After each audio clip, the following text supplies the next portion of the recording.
Welcome to Enneagram 7s and anger. And this will probably be my shortest video on anger. And all the 7s said hallelujah because, if you're a 7, you don't want to think about anger or talk about anger or how you process it. But bear with me, I'll be quick. I just have a few things for you to think about when it comes to anger.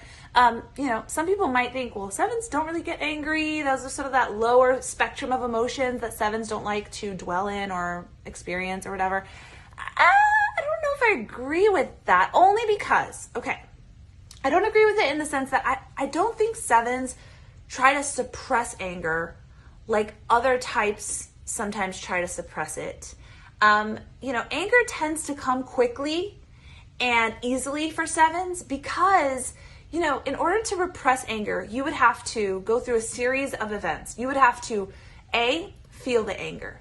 B, notice you're feeling the anger. C, say, oh no, judge that anger. Oh no, I can't be angry. Then once you've judged it, try to repress that anger and not let it be, expressed out into the world.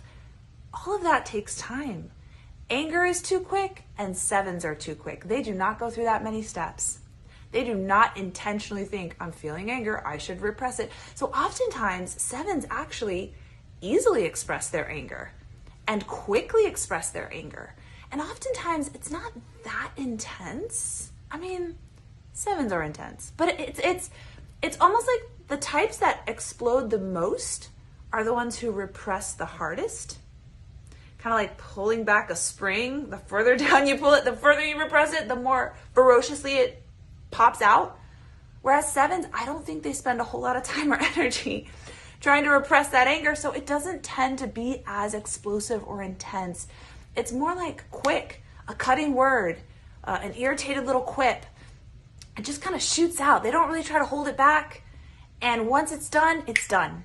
And there's not a whole lot of, sometimes 7s don't even remember they were angry.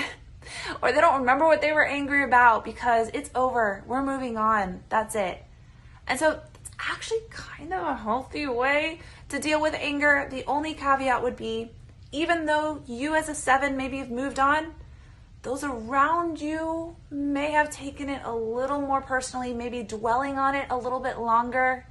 And part of living in a relationship is we meet each other halfway. And 7s, you can slow down a little and sit in it a little and try to resolve it, even though maybe you've moved on. If they haven't, honoring that relationship means we say, all right, yes, what I did hurt you. I've already moved on. I'm not mad anymore, but it still caused damage. So we need to deal with that. And then 7s, even though it kind of comes quick, goes quick, 7s do go to 1 in stress. So when 7s are in that lower space and they're going to 1 in stress, their anger can come out by kind of like quipping and nagging and nitpicking on little things, little details that maybe don't really matter, but they do to the 7 in that moment because they're in stress. So that's another way that anger can come out in 7s, is just kind of getting critical over little things. And so it's just a great way, 7s, to get curious and be aware, okay, my self-worth is coming under attack in some way, shape, or form. I'm feeling like I'm not enough, maybe. And starting to get curious, and I know 7s, this is a big ask, because when we get curious about what's bothering us, there's a potential for us to feel some pain. And 7s do not want to feel or sit in or get stuck in pain.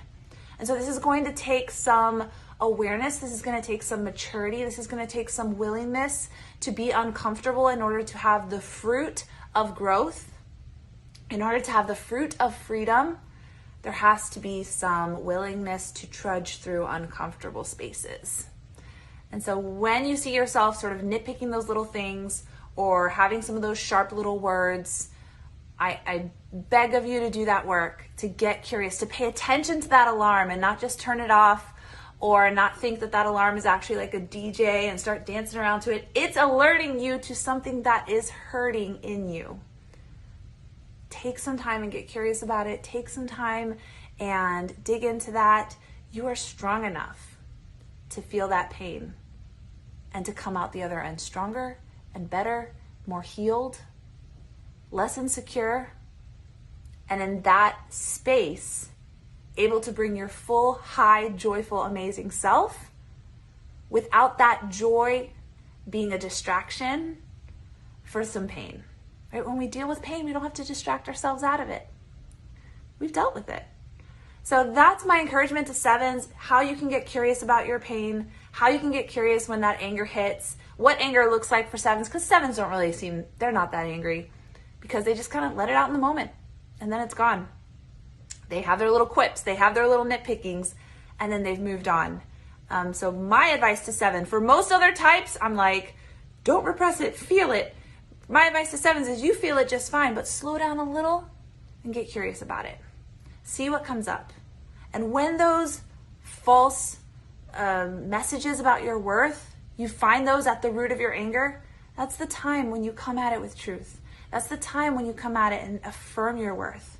Affirm how safe you are. Affirm how supported you are. Affirm how worthy you are to be loved, to be supported, to be surrounded by good people who are going to love you and be there for you. When you affirm that to yourself, you pour water all over that fire. In a previous video, in the 6th video, I talked about how anger is an alarm telling us that there's a fire. If we shut off the alarm and don't look for the fire, that alarm has done nothing for us. Pay attention to the alarm. Look for the fire. Look for where your worth is coming under attack. And then we pour the water of truth on it. We say, I am worthy. This attack, not true. I'm not going to believe it. I'm not going to let it reaffirm that my worth is not good enough, that I'm not good enough, that I'm too much. All of those messages, right? We know they're not true, but they still lurk there and they feel true. And unless we dig them up and put truth on them, they're going to keep us stuck. And I know sevens, you do not want to be stuck. I know you don't want to be stuck. So let's do the work. Let's get free.